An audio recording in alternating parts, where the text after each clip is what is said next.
Let's start off with Big Z. All right, let's start there. Let's start off with Big Z, man. So yesterday, I'm gonna just call them the conference finals of the in-season tournament happened, and crazy game. This was a crazy game that I wish I could have fully paid attention to. It was ending when we were about to start the pod, so I couldn't fully pay attention to it. But I was like vaguely keeping up with it. Crazy ending. Reese is him. You know what I'm saying? Dame is not him. It is what it is.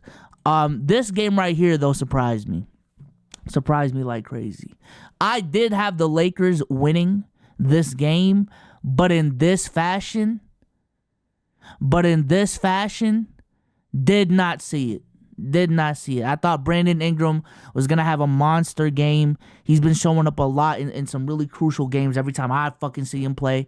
I remember a couple weeks ago, I think it was last week, he was digging the fuck out of the Clippers. That was crazy. Zion was as well in that game, but nevertheless, Brandon Ingram was 4 of 13 from the field. Zion, 13 points, 2 rebounds, 3 assists, 3 turnovers, and 3 fouls. But I don't even think this justifies and really shows how bad he played this game. And it's very, very concerning to me because Zion at times, and more recently specifically, I don't know what the fuck has been happening recently specifically, but Willie Green has been legitimately taking him out of games because he is a liability on the court in certain situations. And it's bad. It's really bad. Zion might deadass be a defensive liability. Zion legitimately might be a defensive liability. He gets tired too quickly. Lateral quickness is just not there.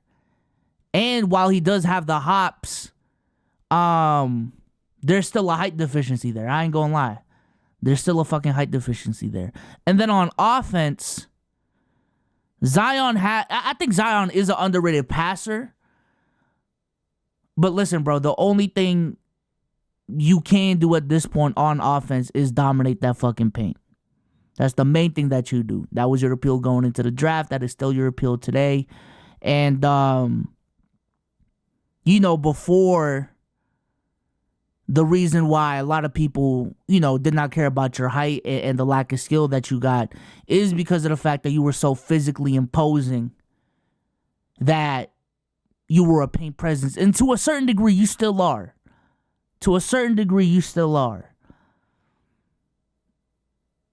But it's catching up. I ain't gonna lie. The deficiencies are catching up. You are not head and shoulders above the rest of the league anymore. And it's getting easier and easier by the fucking year to stop Zion Williamson. And it's sad because, and I say this all the time with players like Zion, I was saying this with Derrick Rose and Paul George to a certain extent, but I even think Paul George is like the exception to this rule. The bad thing about injuries early on in your career, especially when you show a lot of promise, is through the rehab process. A lot of players spend a lot of their time just trying to get back to what they used to be. You know what I'm saying? When Derrick Rose went down in 2012, a lot of that rehab, a lot of the questions was, can he just get back to 2011 D Rose? Now, mind you, D Rose in 2011 was 21 years old, and if he wasn't injury prone, the conversation should be about how can D Rose evolve his game. But it wasn't. It was, can he just get back to what he was? With Zion, it's the same thing. In year 4, we should be talking about how Zion can evolve his game. How can Zion improve his game? Can he be a better playmaker? Can he improve his shot? Can he operate in the post a little bit more? You know what I'm saying? Can he improve his handle? Can he get better defensively? These are the conversations we should be having about Zion, because his floor, his rookie season, and I understand his rookie season, he only played 24 games, but this is what Zion was capable of coming into the league as a 19-year-old. We're talking about 23 points a game roughly, 6 rebounds a game roughly, on some league best efficiency. Could get to the line, only giving you 28 minutes. We should be talking about improvements in his game. But here we are in actually year 5. So I was wrong about that. We are now in year 5. And Zion, the most he's ever played was 60 games. Now, mind you, that was a 72, 73 game season. So that was a majority of the season. The most he's ever played is 60 games. Every single season, he has either missed the whole season or hasn't played 30 games. He is not that him type of player that we all thought he was going to be. And don't fucking gaslight me, because we all saw his potential and we weren't fucking crazy for having superstar expectations for this dude, and he is not close to it. Well, he is close to it, but he's not close to it at the same time, if you get what I'm saying. And I'm going to keep it a bean. He has showed minimal improvement since his rookie season. He has shown minimal improvement since his rookie season. Yes, he has evolved as a passer. I will give him that. Zion be throwing dimes. I ain't gonna lie. Nothing crazy, not Jokic level, but Zion be throwing dimes. But aside from that aspect, I think defensively, he has, if anything, regressed from already not being an impressive defender going into the league because of his weight issues going into the league. As a rebounder, he isn't as good as he was 3 years ago. It's looking bad for this dude. It's looking bad for Zion. He's only 23, just needs to go to a team that has the system he would like to play in. But that's my thing. What is that system, though? What is that? And now here we are, and we're talking about a generational talent that, in my opinion, if he was just filling out his potential, can fit in any system, because he brings skill sets to the game that any team could use. But now we're moving the goalposts to the point where it's the system, man. It's just he's not in the right environment. He's not, you know what I'm saying, this, that, and the third. Now the goalpost is being moved that it's an environment issue. At least from Black Boy, oh my God, in chat. But I genuinely don't think that's the issue. I don't think that's the issue. He was already in the system that he liked when he was playing with Lonzo. Now, they did have a different coach back then. But I would even argue back then they were misutilizing him, because I think they were running Zion and Steven Adams in the starting lineup back then. And then the backcourt was Eric Bledsoe and Lonzo Ball. I remember back then there was issues. And I don't even see a problem with how Willie Green is operating this team. It's just, bro, literally let's look at their team, because I need to put into perspective. Look at the help around Zion. Look at the help around Zion. He has a 26-year-old Brandon Ingram, who is 23, 5, and 5. I think that's good enough to be a second option on a championship team. And everything he's shown to me, what is the difference between Chris Middleton and Brandon Ingram in terms of filling that role? CJ McCollum at 32 years old is still giving you another essentially 26 and 4. They got good role players in Herb Jones. Jordan Hawkins is a decent rookie. He's a rookie, right? I'm pretty sure he's a rookie. JV is, I would say, an above average center in this league in a lot of regards. Oh, shout out to Damo for the raid, man. Appreciate you. Big Wom raid. Appreciate y'all, man. We're smoking that Zion pack right now for the people coming in. Dyson Daniels is a decent young player. Shout out to Taco for the resub for the 4 months. Appreciate you. Trey Murphy is another good young player in this league who has been injured. Jose Alvarado, I like what he brings to a team. I think he's next gen Pat Bev. Larry Nance Jr. is decent as well. Najee Marshall is decent as well. Matt Ryan is a great... Like, the Pelicans have pieces. The The only thing that has been a problem this year outside of Zion is CJ McCollum being injured and Trey Murphy being injured. But despite all of that, they are still, an above 500, slightly a 500 team. I think this team works if Zion is just him. Dead ass. No joke. I think this team, if Zion was giving us the 28, I said this in a TikTok. I think if Zion was filling out his potential and wasn't injury prone for the last 5 years, for the last 4 years, and he improved and all of this time was spent improving and building on his rookie season, I legitimately think by this time, Zion should be in best in the world conversations. Zion should at least be headed in that trajectory. And he is, kid you not, I think he's capable of giving us 28 points, roughly 9 to 10 rebounds a game, and 4 to 5 assists on great efficiency. And he can also be an above average defender in this league. I think that's the player Zion is capable of being if he filled out his potential.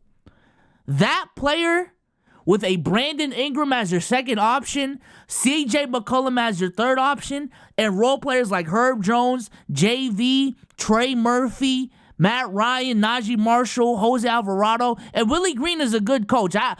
Let's not have it mistaken, because when Zion was healthy last season, they were like one of the top teams in the West. I think Willie Green is a fine fucking coach. But literally the only reason this ship is not working is because Zion, in my opinion, is being irresponsible with his profession. I don't know what to tell you, bro. I don't know what to tell you, because having resources is not the problem with him. Having resources is not the fucking problem with him. He has all the resources he can fucking ask for. He has the brand deals and the money to get the resources that he needs to get in shape.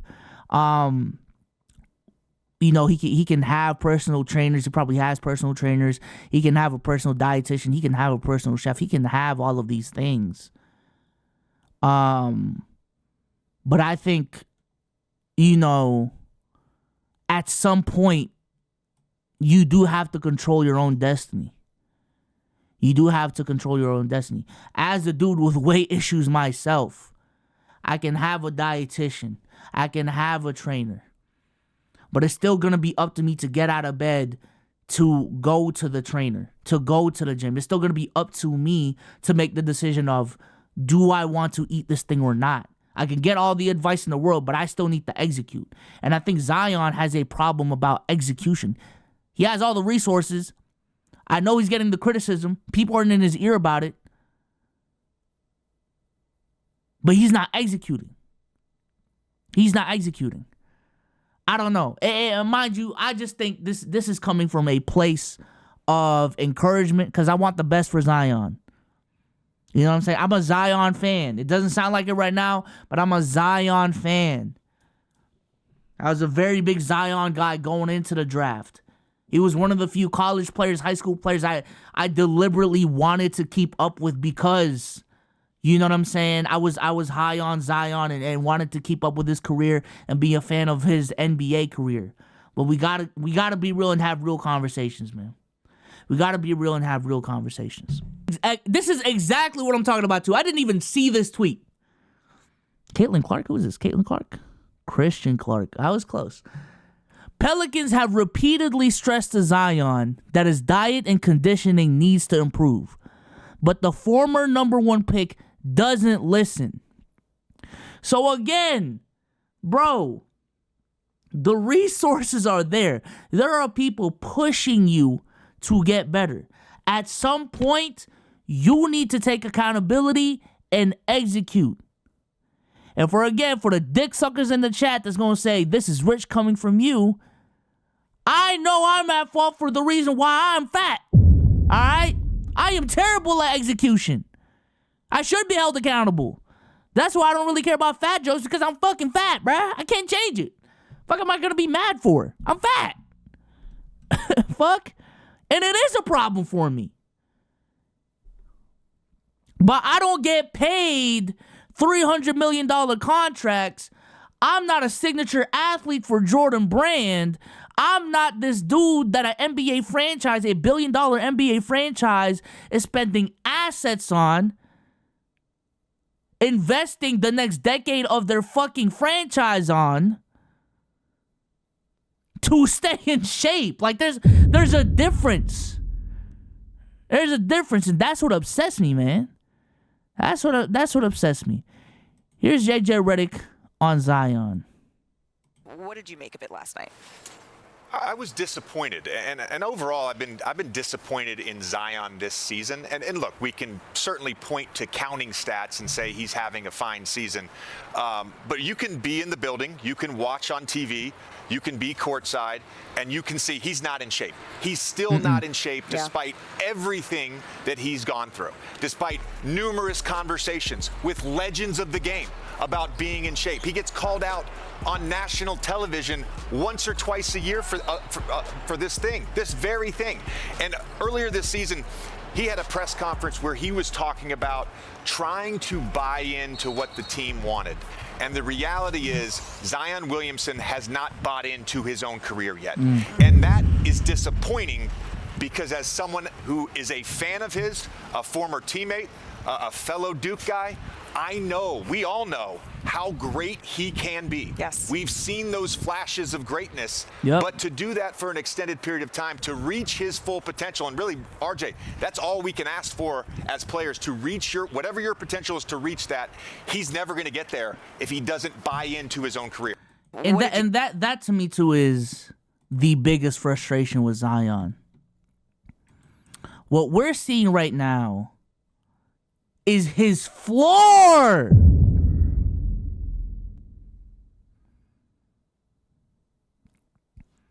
This is his floor. This is Zion at his worst.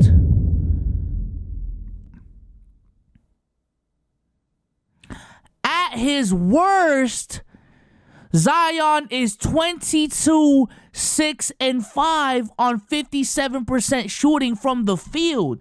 That is Zion at his worst. At his worst, Zion is still a 2-time All-Star.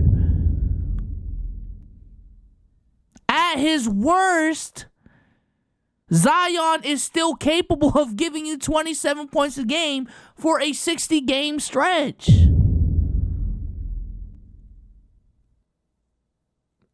That's crazy to me. That's crazy to me.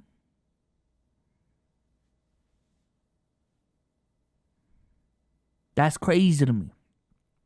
And to the people saying some people are just fat and genetics might be involved, I agree to a certain degree, but I don't think Zion is one of them, man. I ain't gonna lie. I ain't gonna lie. I do not think Zion is one of them. This was Zion at Duke. Hold on. Let me get a better picture.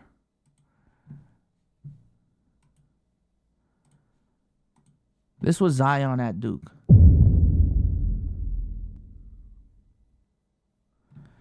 This, oh shit, L picture. Jesus Christ. There we go. This was Zion at Duke.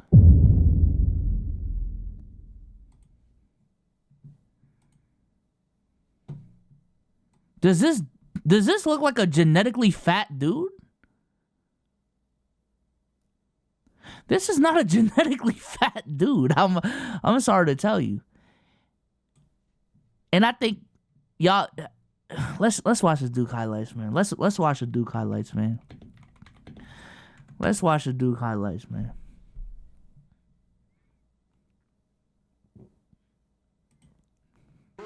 Just watch how he was moving in 2018, 2019, yo. This is why he was the unanimous #1 pick, bruh. Already for the Blue Devils, 2 by Barrett and now 1 by Williamson. Dick, you were mentioning the players. You can't put the ball there. Williamson. Look at how he was moving, chat. Up and away, Allison. Up and away, baby. Skywalker. Hey! Hold on. Here we go. Hey! Bro, what the fuck? Yo! It's the energy on defense. That's what I'm saying, Dre. Look at the acceleration. Two players converge. Your point. Well, let's see who got it. Well, there's no question. People forget Zion was a monster defensively at Duke, bruh. About that one. And when he goes to the rack. Zion with the steal. Cookies. Lays one off the back. Come on. It was his fourth. Oh! Williamson spikes it out of bounds. There's again that shot. Monster blocks. I can't wait to sit here with UB Brown and hear UB dissect and analyze the That's game crazy. of Zion. UB, one of the great minds. Get that weak ass shit out of here. Grown man shit. Many coaches with his teaching ability, including yours truly. Big night last night against Pitt. Nice look to Boeheim. Cookies. He's looking for help, and Williamson Cookies. comes up with the steal, and here he goes. Come on, dog. Come on, man. man. A lot of these are defensive highlights too. A lot of let me see something not. Oh, do y'all remember this block, bro? Hold on. We need to see this again. This block against Virginia. I think this is DeAndre Hunter too. Y'all need to see this. Y'all need to see this, bro. This was crazy. Williamson on Guy. Huff. The kick open again is Hunter. Never mind. Watch the replay. It looked like just a regular block.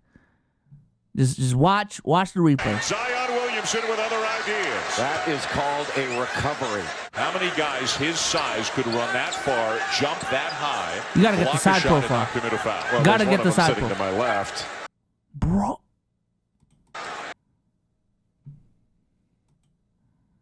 Bro. Come on, man. That's a 6'5". That's a 6'5", 6'6" dude jumping that on defense too. On defense. I genuinely saw DPOI potential in this man. Tiny Moses, I ain't gonna lie, I didn't want to say it. Because motherfuckers are gonna gaslight me. But that's what I saw too. That's what I saw too. Not you. Look, I know the numbers say that it is, but Old Dominion's not a bad loss. Like Jeff Jones has a really good team. And I think that knee's okay. He's going to be open from some angle. You just keep moving the ball. Jones into Zion for the reverse sweep. Come on, man. Come on, man. He could have been a small ball lineup masterpiece. Tight, bro.